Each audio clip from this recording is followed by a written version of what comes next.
Pemirsa, kasus pencabulan yang dilakukan MSAT terhadap santriwati dari pondok pesantren yang dipimpin ayahnya kembali menyeruak. Pihak kepolisian gagal menangkap putra dari kiai terpandang di Jombang, Jawa Timur itu.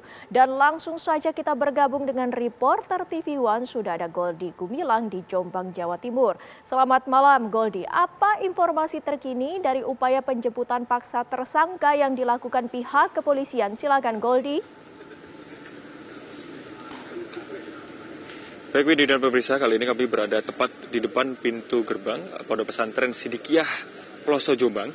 Dan informasi yang kami dapatkan hingga saat ini pukul 21 lebih atau pukul 9 kurang lebih, kalau kita hitung dari pagi tadi sekitar pukul 8-an, ada estimasi kurang lebih 12 jam kami menunggu informasi resmi dari pihak kepolisian, tentunya dalam hal ini dari Polda Jawa Timur dan juga Polres Jombang, tentang hasil keberhasilan ataupun tidak berhasilkah polisi mengamankan tersangka atas nama MSA ini, atau juga sebagai anak dari kiai di Pondok Pesantren Sidikiyah Ploso Jombang ini.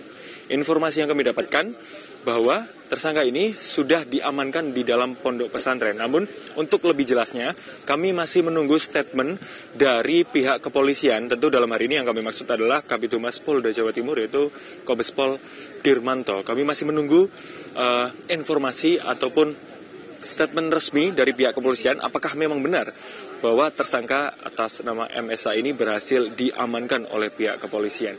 Karena hingga pada malam hari ini pukul 9 kami masih menunggu, awak media di sini masih menunggu bahwa tersangka dibawa keluar dari pondok pesantren Sidikiyah ini.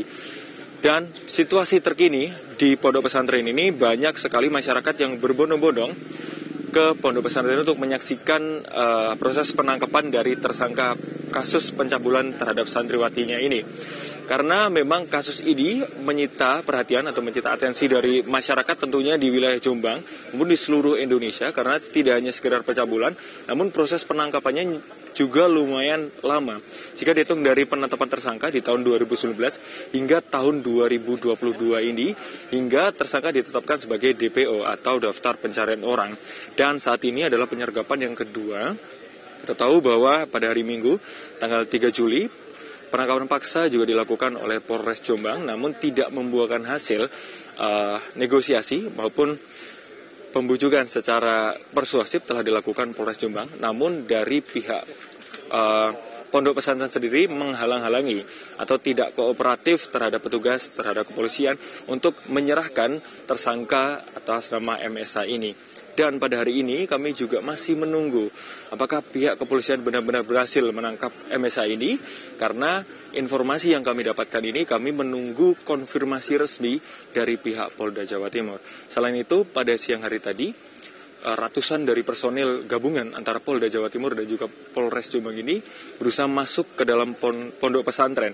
Dan tepat kiranya pukul 9 tadi sempat terjadi bentrokan antara pihak kepolisian dan juga santri maupun simpatisan di pondok pesantren ini. Pada kebentrok tadi ada satu personil dari pihak kepolisian yang terluka, namun memang kondisinya sudah dibawa ataupun dirawat di rumah sakit di wilayah Ploso ini. Selain itu, pada hari ini polisi mengamankan kurang lebih 320 santri maupun simpatisan yang tadi menghalang-halangi proses penangkapan ataupun penyisiran di pondok pesantren ini. 320 orang ini, ada 20 orang yang usianya masih di bawah umur atau bisa dibilang anak-anak. Dan rata-rata dari santri maupun simpatisan ini berasal dari luar daerah Jombang, seperti Malang, Banyuwangi, dan juga ada yang luar daerah yaitu Lampung. Dan kami masih menunggu informasi lanjutan, karena memang dari pihak pondok pesantren siang tadi Kapolres Jombang sudah melakukan negosiasi maupun melakukan pendekatan persuasif kepada ayahanda dari tersangka MSA ini, yaitu Kiai Mukhtar. Dilakukan dialog seperti itu, dan Kiai Mukhtar mengatakan akan menyerahkan anaknya ke Polda Jawa Timur. Namun hingga saat ini kami masih belum mendapatkan informasi tentang kepastian apakah MSA berhasil ditangkap pada hari ini, dan kami akan terus mengupdate informasi hingga nantinya apakah berhasil ditangkap ataukah tidak. Sementara itu, Windy, kembali ke Anda di studio. Ya, Goldi, ini artinya dari pihak Kapolres Jombang sendiri ini sudah berada di lokasi untuk melakukan dialog begitu. Namun apakah sampai dengan malam ini negosiasi tersebut masih terus dilakukan? Dan apakah ada pejabat kepolisian lainnya seperti Kapolda Jawa Timur yang juga hadir di lokasi, Goldi? Baik, untuk informasi dari Kapolres Jombang, kami dapatkan memang masih berada di dalam pondok pesantren ini. Namun untuk Kapolda Jawa Timur, Irjen Pol Niko Afinta, kami tidak mendapatkan informasi bahwa beliau hadir di Jombang, tepatnya di pondok pesantren ini. Bisa dilihat di belakang kami ini memang masih dijaga personil keamanan dari kepolisian. Sama seperti pada pagi hari tadi disediakan depan saya ini ada, belakang saya ini maksud kami ada tameng besi. Ini diamankan sejak pagi tadi. Selain itu, pintu masuk selain di lokasi saya mengabarkan ini, kurang lebih di 100 meter di kiri saya itu juga ada satu pintu masuk untuk masuk ke dalam pondok pesantren Siddiqiyah ini. Namun memang dijaga ketat oleh pihak kepolisian. Jika kita lihat di sekitaran lokasi ini, suasana yang bisa kami kabarkan bahwa di sini ramai sekali masyarakat yang datang untuk melihat proses penangkapan ini, karena ini menjadi atensi terutama untuk masyarakat di daerah Jombang, karena memang di Jombang sendiri juga banyak sekali pondok pesantren dan santri di sini. Selain itu, untuk dari pihak kepolisian kami masih ingin menggali informasi karena di dalam pondok pesantren ini sedang dilakukan penyisiran, dan informasi yang kami dapatkan penyisiran sudah dilakukan untuk seluruh ruangan. Namun untuk informasi pastinya atau untuk statement pastinya kami menunggu statement resmi dari pihak kepolisian. Tentu dalam hari ini kami menunggu statement dari Kabid Humas Polda Jawa Timur, yaitu Kombes Pol Dirmanto. Selain itu dapat kami kabarkan, di lokasi ini, di belakang saya ini, luasan dari pondok pesantren sendiri kurang lebih ada 5 hektar. Jadi proses penyisiran bisa dibilang memakan waktu yang lama.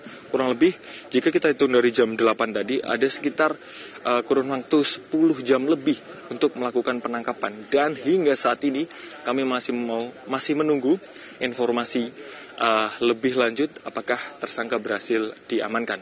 Windy. Jadi apakah ada perwakilan dari PWNU yang datang ataupun tiba di pondok pesantren tersebut? Goldi? Baik Windy, dari pantauan dan juga informasi yang kami dapatkan, tadi ada beberapa personil dari TNI Angkatan Darat yang ikut hadir di sini. Kalau untuk dari PWNU maksud kami masih belum mendapatkan informasi bahwa ada sejumlah PWNU yang datang ke sini. Selain dari sejumlah anggota TNI Angkatan Darat, kami melihat juga ada beberapa komunitas relawan yang ikut menjemput ataupun mencari untuk melakukan penangkapan paksa terhadap tersangka MSH ini. Selain itu, aparat kepolisian gabungan dari Polda Jawa Timur dan juga Polres Jombang sudah datang di lokasi ini kurang lebih pukul 8 tadi untuk melakukan penangkapan terhadap tersangka kasus pencabulan ini. Kalau untuk dari PWNU, kami belum mendapatkan informasi apakah memang ada anggota PWNU yang hadir dalam proses penangkapan paksa pada hari ini. Windy.